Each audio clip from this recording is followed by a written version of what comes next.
समावर्तन संस्कार। समावर्तन संस्कार उसको कहते हैं कि जो ब्रह्मचर्य व्रत, सांगोपांग वेद विद्या, उत्तम शिक्षा और पदार्थ विज्ञान को पूर्ण रीति से प्राप्त होके विवाह विधान पूर्वक गृह आश्रम को ग्रहण करने के लिए विद्यालयों को छोड़कर घर की ओर आना।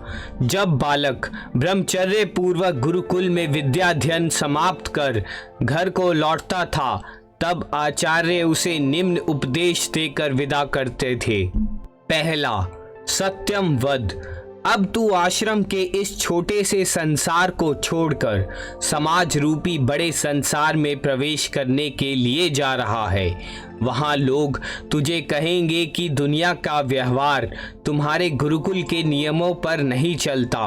वे कहेंगे कि तूने गुरुकुल में हर बात में सच बोलना ही सौगंध खाई थी। यहाँ झूठ भी चलता है। हर बात में सच पर डटे रहोगे तो मुसीबत में पड़ जाओगे। परंतु याद रखना, झूठ तभी तक चलता है जब तक लोग झूठ को भी सच समझते हैं। खोटा सिक्का तभी तक चलता जब तक उसे खरा समझा जाता है। ऊपरी तौर पर तुझे दिखाई देगा कि झूठ चल रहा है, परंतु गहराई में जाओगे तो पता चलेगा कि झूठ की आयु थोड़ी है, सच की आयु अनंत है। धर्मचर्य। आचार्य का दूसरा उपदेश यह है कि धर्म का आचरण करना, समाज में किस प्रकार बरतना चाहिए, किस प्रकार का व्यवहार अंततोगत्वा व्यक्ति, समाज तथा देश के हित में है। इस दृष्टि से अपने जीवन में सदा धर्म का पालन करना। जिन नियमों से समाज का धारण होता है, जिन नियमों के आधार पर समाज टिका हुआ है, वह है धर्म। वेद में उन नियमों का आचार व्यवहार का वर्णन है जिनके पालन करने से समाज बना रहता है, जिनका उल्लंघन करने से समाज छिन्न भिन्न हो जाता है। स्वाध्याय यानमा प्रमदः। स्वाध्याय के दो अर्थ हैं। एक, उत्तम ग्रंथों का अध्ययन जिससे भौतिक, मानसिक तथा आत्मिक उन्नति हो। दूसरा, स्व अर्थात अपने आप का अध्ययन।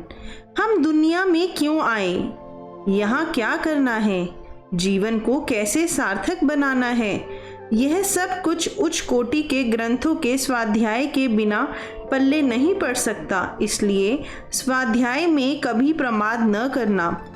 इसके साथ साथ स्वाध्याय के अपने अध्ययन के भाव को भी भुला मत देना। मनुष्य की सबसे बड़ी कठिनाई यह है कि वह दुनिया भर का पता लगाता फिरता है, अपना पता भूला रहता है, दूसरों की कोठरी में झांका करता है, अपने भीतर नहीं झांकता। मैं क्या हूँ, मेरा चाल चलन कैसा है, मैंने दिन भर में क्या किया, जो नहीं करना चाहिए था, क्या नहीं किया, जो करना चाहिए था। इन सब का पता तो एकांत में बैठकर अपने साथ बात करने से होगा। आचार्य सनातक को उपदेश देता हुआ कहता है कि उत्तमोत्तम ग्रंथों का स्वाध्याय करना और साथ ही अपने भीतर झांक कर अपने को भी देखना, इससे तू पथ भ्रष्ट नहीं होगा।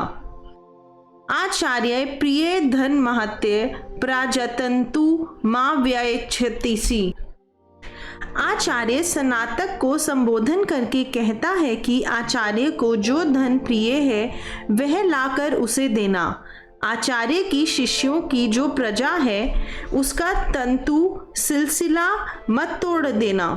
आचार्य का प्रिय धन रुपया पैसा नहीं है, आचार्य का धन उसके शिष्य हैं, यही उसकी प्रजा है, उसकी संतान है। जैसे तू शिक्षा अध्ययन के लिए आया, इसी प्रकार तेरे अन्य कुटुंबू, तेरे पुत्र पौत्र भी आचार्य के पास विद्याध्ययन के लिए आते रहें।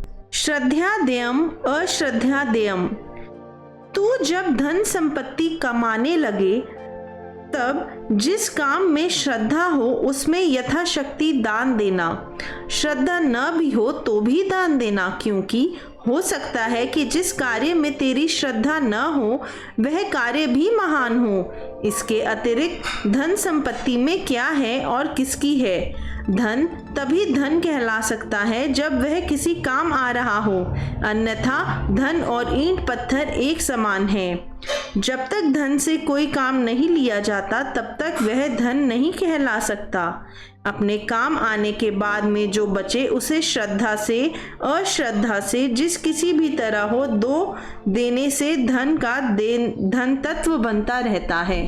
ब्रह्मचर्य की अवधि। वसु, रुद्र, आदित्य। वसु ब्रह्मचारी 14 वर्ष की आयु तक ब्रह्मचारी रहता है। रुद्र ब्रह्मचारी 36 वर्ष तक तथा आदित्य ब्रह्मचारी 48 वर्ष तक ब्रह्मचर्य का पालन करता है।